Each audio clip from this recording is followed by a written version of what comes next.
Bom dia, meus amigos. Mais uma vez eu tô aqui com vocês, mostrando essa duplinha de carabinas, as duas no 4.5, para tratar um assunto que eu vi num vídeo antes de dormir a respeito da regulagem de mola do martelo.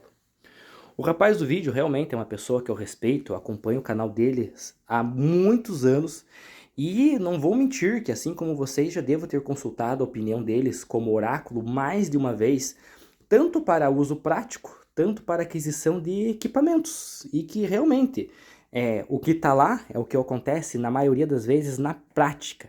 Então não tem muito frufru lá. É óbvio que alguns vídeos a gente sempre tem a impressão que a pessoa quer tá com tem algum convênio com a marca ou quer tendenciar a nossa ideia propositalmente para algumas coisas. Sim, isso é óbvio, isso acontece às vezes até sem querer.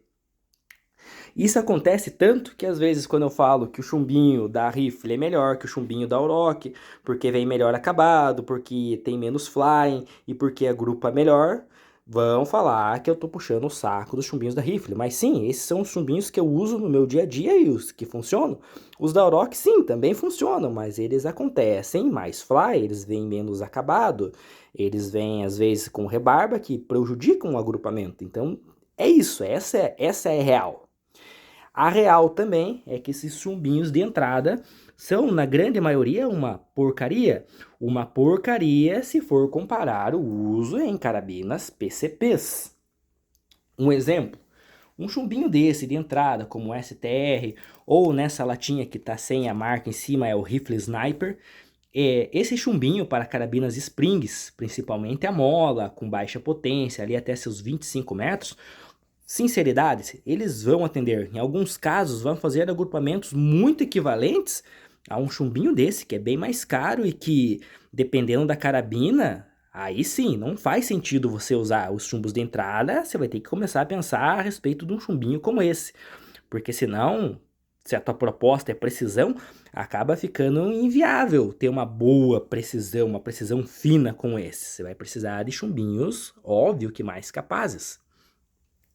E nessa questão de chumbinho óbvios e mais capazes, eu também acho imprescindível a regulagem de mola do martelo. Porque nessa regulagem que eu deixei essa carabina ali, no mínimo, ela me permite ter um agrupamento digno até seus 30 metros para acertar uma lata de chumbinho, como essas a seus 30 metros, porém tem que ser com baixa energia. Muita energia faz o chumbinho variar muito, ou entrar em instabilidade, ou sair louco no linguajar popular. Então sim, eu preciso de uma regulagem de mola de martelo para utilizar esses chumbinhos. Geralmente para uma prática mais recreativa e, como que eu posso explicar? Descompromissada. Nessa regulagem de mola do martelo aqui, eu já devo ter dado mais de 100 disparos. E ainda assim tenho um arzinho para gastar, eu acredito que chegue mais uns 20 disparos talvez. Então sim, a regulagem de mola do martelo economiza muito ar mesmo, principalmente para chumbinhos leves. Ou, ou os chumbinhos flat, que para uma precisão até seus 15, 20 metros, que é uma precisão extrema, também não precisam de tanta energia. Outra coisa daí, muito interessante, que daí se eu quiser acertar uma lata de chumbinho como essa, a 100 metros de distância, ou uma lata como essa, e com esse chumbinho a 80 metros, a única coisa que eu precisaria fazer, apertar um pouco mais a mola do martelo, ali no começo da faixa amarela. No começo da faixa amarela, utilizando a mesma regulagem para esses dois chumbinhos, com o slug eu consigo acertar a 100 metros ou mais com uma certa facilidade. Com o Thunder, até seus 70, 80 metros, ainda assim é muito fácil. Embora a compensação balística com o Thunder, a queda do chumbinho Thunder seja bem mais acentuada do que com o slug. O slug eu só faço uma compensaçãozinha visual ali, ele vai muito longe. Porém, a minha autonomia, que talvez chegue nos 100 disparos com a mola do martelo no mínimo, ela vai ficar ali limitada nos 40 ou 50, que ainda assim é uma autonomia muito boa. Agora, com estes chumbinhos aqui, uma regulagem ali intermediária, com uma autonomia de uns 70 ou talvez 80 disparos, essa carabina também me atende super bem e é muita precisão. Porém, essa precisão absurda eu só consigo graças à regulagem de mola do martelo, pois eu consigo, teoricamente, configurar a minha carabina para o chumbinho que eu precisar utilizar nela. Se eu precisar de muita energia, sim, eu aumento ainda mais a regulagem de mola do martelo, faço esse slug explodir acima dos 300 metros por segundo e ainda assim vou ter uma precisão razoável com ele, porém um alcance absurdo. Se a ideia é potência, isso eu consigo também fazer graças à regulagem de mola do martelo. Coisa daí que não acontece com a minha PR900G2, que foi a minha primeira carabina PCP. Eu sei que no vídeo eles comentaram que depende muito do atirador, e como atirador de primeira viagem, é óbvio que para mim eu só queria uma PCP e não faria tanta diferença assim, eu nem sabia tanto utilizar a regulagem de mola do martelo, até realmente na prática eu começar a sentir falta disso. Querendo ou não, ela é uma carabina potente para o calibre 4.5. E mesmo ela sendo no calibre 4.5 e uma potência generosa, ela tem uma autonomia dos seus 22, 24 disparos, mais ou menos. Algumas vêm com uma regulagem de válvula reguladora um pouco mais baixa, um pouco mais altas, então é mais ou menos.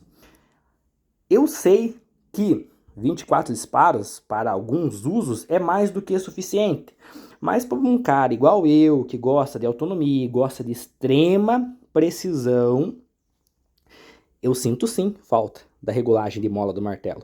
Tanto que esse foi um dos motivos que fez eu pensar a respeito e futuramente vir a adquirir esta carabina. Então, querendo ou não, essa carabina, de longe, é a carabina que eu mais uso, mas uso muito essa carabina, e essa aqui foi ficando de lado. Embora eu saiba também que essa pode ser mais potente que a PR900, e eu também saiba que ela pode ser muito menos potente que a PR900 e me dando muita autonomia. Então essa questão de versatilidade dessa carabina me atende muito mais do que a necessidade da PR900. Como poderia melhorar a PR900? Se tanto a PR900G2 ou G3 viesse com a regulagem de mola do martelo, então, se essa me dá seus 22, 24 disparos regulados, com uma regulagem de mola do martelo aqui, que eu pudesse deixar no mínimo, eu conseguiria, com certeza, talvez uns 40 disparos regulados ou mais. E sem falar também que permitiria a utilização de chumbinhos mais de entradas, principalmente chumbinhos leves, à distância de fundo do quintal, ali 15, 20 metros, e com uma precisão muito melhor do que qualquer spring de entrada, isso me permitiria, e também permitiria disparos absurdos com chumbinho estilo flat, estilo competição na distância ali de 15, 20 metros também, ela consegue fazer disparos incríveis, se ela tivesse a baixa potência, porque nessa configuração aqui é inviável. Nessa configuração ela fica muito restrita a alguns modelos de chumbinhos, principalmente o Round, Destroyer, que são chumbinhos que ficam compatíveis com o peso e com a energia que ela consegue proporcionar. Agora, chumbinhos mais pesados, para ter uma potência maior, já não ficaria legal nela. Um desse daqui também, ela até dispara, mas fica meio que inviável, porque é um chumbinho com muita capacidade, mas que vai ficar manco nessa carabina. Então sim, a regulagem de mola do martelo, querendo ou não, me permite usar uma gama muito maior de chumbinhos. E mais uma vez, depende do uso da carabina. A maioria dos atiradores que a gente conhece, eles querem a regulagem de mola do martelo para fazer a carabina dar 1000 joules na boca do cano igual um 357. Se eles pudessem, eles fariam isso, com certeza fariam. Eu já sou preocupado com a extrema precisão e com a autonomia do meu equipamento, uma vez que eu encho elas na bombinha e não vejo necessidade nenhuma de compressor para essas carabinas. Essa é a minha humilde opinião, meus amigos. Até mais!